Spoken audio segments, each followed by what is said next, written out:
ou não, tem alguma outra medicação que ela vem com o intuito de regular de alguma outra forma? Então, você tem hoje 2 medicamentos que têm evidência em pessoas com autismo. Um se chama risperidona e o outro se chama aripiprazol. Os dois, a evidência é para sintomas secundários, que é agressividade e irritabilidade.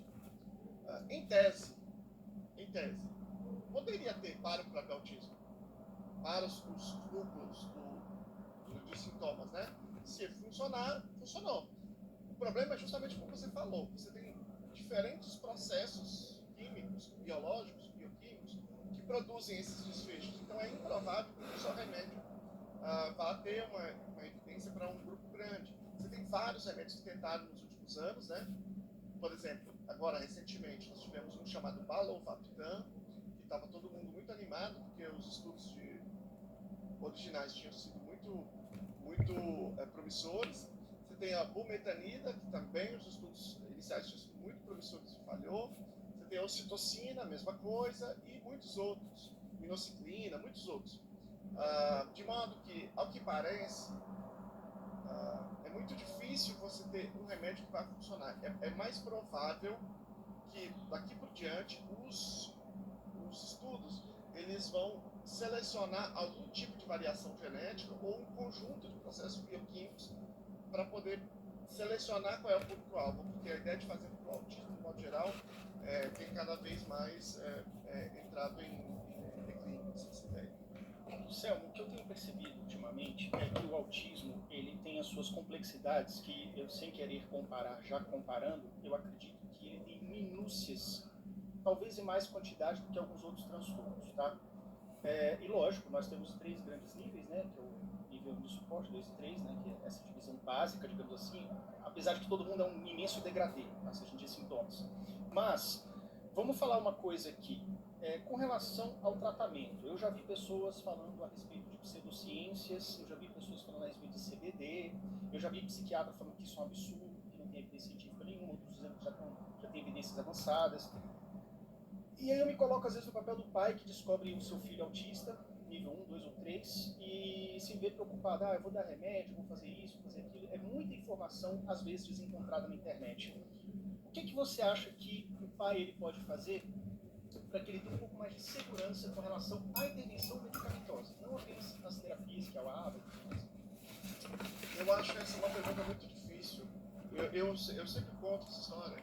Quando meu filho foi diagnosticado, eu fui no médico, no neuropediatra, e aí ele indicou aquilo que a gente chama de terapia eclética. Você vai com partos profissionais, cada um faz o que eles querem, baseado só na profissão, e meu filho ficou uns 4 anos e meio sem avançar absolutamente nada.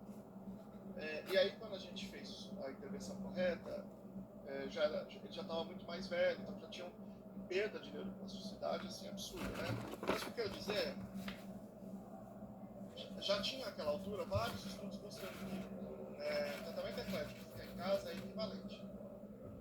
Se o médico tivesse me dito isso, disse, olha, eu estou indicando isso aqui, mas as pesquisas mostram que isso aqui é igual ficar em casa, mas eu acredito que isso aqui você faz se você quiser. Eu teria a opção de fazer o que eu quiser, de tomar meu. Mas como ele não me apresentou isso, então isso foi um problema. Então, eu diria o seguinte, a melhor hipótese para a família é ela fazer algum tipo, enfim, se for possível, né? Ela fazer realmente um esforço para ir num médico bom. Bom, eu quero dizer que tem muita experiência, que tem comprometimento. Comprovado, o cara que manja mesmo isso.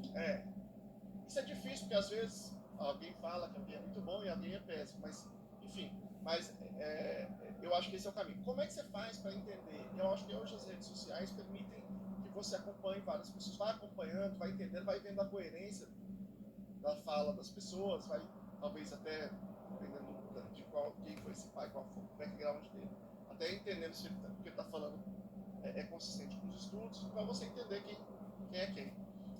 Agora acho isso difícil, porque quando você tem um diagnóstico, você está correndo contra o tempo. Então as pessoas, elas acabam, a comunidade, sabendo quem é quem. Mas demora anos, às vezes, né? E você tem essa velocidade. Agora, realmente é um problema esse suporte de informações. Então, por exemplo, eu vou falar do CBD. O CBD, é um extrato do canabidiol, um óleo. Um óleo que tira o THC, que é o componente psicoativo, né? É um processo muito difícil de fazer, muito quimicamente falando, muito difícil, muito sofisticado. Nós temos poucas ferramentas de bom controle sobre isso. Você tem poucas fábricas de boa qualidade, mesmo nos Estados Unidos. No Brasil é muito difícil ter isso, né? E você tem o óleo, que tem o THC, certo? Bom, existem pesquisas pesquisas básicas, né? Pesquisas que avaliam só a plausibilidade, se faz sentido, dá ou não dá. E aparentemente, você pensando só nos processos bioquímicos, sim, faz sentido. Aí você tem pesquisas fase 2. O que é fase 2? Você pega um grupo pequeno. As pesquisas fase 2, elas não provam que aquilo funciona. Elas apresentam um dado de que, olha, continuemos fazendo a pesquisa, que a gente faz a pesquisa grande, que é representativa, com a amostra. Então, o canabidiol você tem pesquisa fase 2, certo? Mas mesmo assim, pesquisa fase 2, você tem mais pesquisa com cannabis, não com canabidiol, e aí, na fase 3, você só tem 2 pesquisas com canabidiol acontecendo agora, mas não foi publicada ainda. Portanto, hoje, de fato, não tem evidência canabidiol, certo? Por que não tem pesquisa de fase 3 com cannabis, com canabidiol, com THC? Por quê? Porque nos estudos de fase 2 foi ele que mostrou mais efeito, né? Porque existe um risco muito grande de que isso aumente o risco, a probabilidade de esquizofrenia. Nós sabemos da relação entre a maconha, eu estou falando da maconha fumada, né? Com a esquizofrenia. Pessoas que ainda não passaram, principalmente aquelas que não passaram pela segunda moda geral, ou terceiro, ali por volta dos 16 anos e tal, pessoas que consomem antes, esse consumo tem o potencial de ser gatilho dessa expressão genética. Quer dizer, se você não tem a expressão genética, se você não tem a genética da esquizofrenia, é muito improvável você vai ter. Mas se você tem, você pode ter e pode não ter.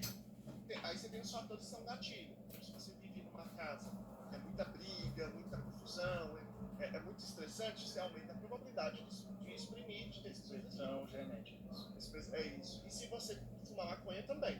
Agora, por que a maconha produz isso? Como que ela produz isso? A gente não sabe direito. Então, talvez, muito provável que o óleo com a cannabis, com o THC, que ela aumente o risco de esquizofrenia em quem tem a base genética. O canabidiol pode aumentar também, sem o THC? Pode, mas é muito provável. Mas pode, a gente não sabe.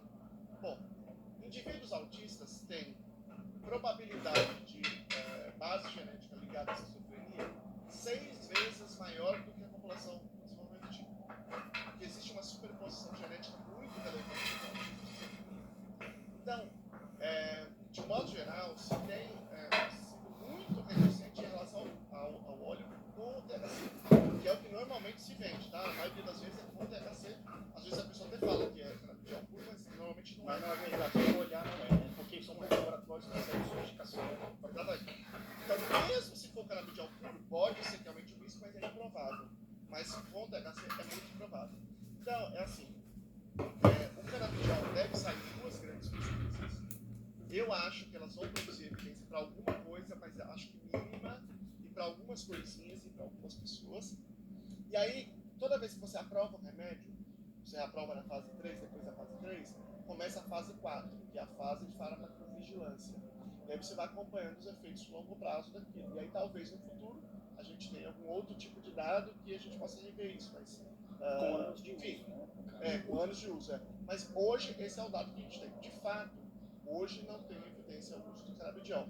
Agora, eu não estou dizendo que é para usar ou que não é para usar. Isso é um outro problema que tem a ver com a pessoa, com o médico, com a prescrição do médico leva em consideração um monte de coisa. Por exemplo, o canabidiol tem evidência para epilepsia refratária. Então, se for esse caso, aí é diferente, enfim. Aí é uma análise clínica muito mais complexa. Sim.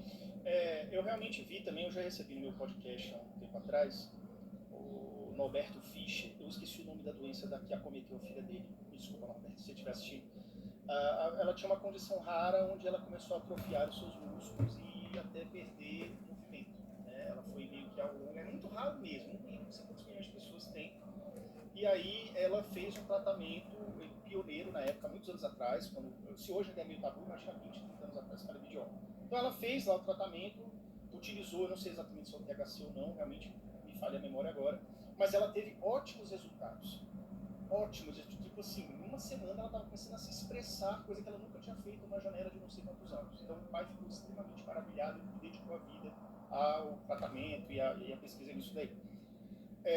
Mas a gente sabe também, agora mudando de assunto, trazendo para o autismo novamente, que, continuando esse assunto, né, pseudociências, qual que é o papel da internet nas pseudociências que estão atuando no autismo, que são perigosas, porque elas são muito persuasivas, né? A picaretagem no Brasil, mas na internet é uma coisa muito sedutora às vezes. O que você tem a dizer sobre isso, Céu? Eu acho que a internet ela é um cenário muito vasto, que tem muitas coisas acontecendo paralelamente. Tem universos paralelos. Às vezes você vê uma pessoa que você nunca ouviu falar e ela tem milhões de seguidores. Então tem muita coisa acontecendo e se formando muitas comunidades em torno de muitas ideias diferentes, né? Eu me lembro que quando eu comecei no campo do autismo, quando meu filho foi diagnosticado, na verdade, eu me lembro que eu procurava no YouTube autismo e aparecia na primeira página quase todos os vídeos eram do mesmo evento, que era um evento assim, 100% picaretagem da grossa. Eram as palestras das pessoas lá, aparecia todos na primeira página. Hoje, se você colocar autismo, vai aparecer muita coisa boa. Na primeira página, a maioria das coisas vai ser coisa séria, às vezes uma coisa assim, muito superficial, mas não está dizendo uma coisa absurda, né? Então, eu acho que, se você olhar no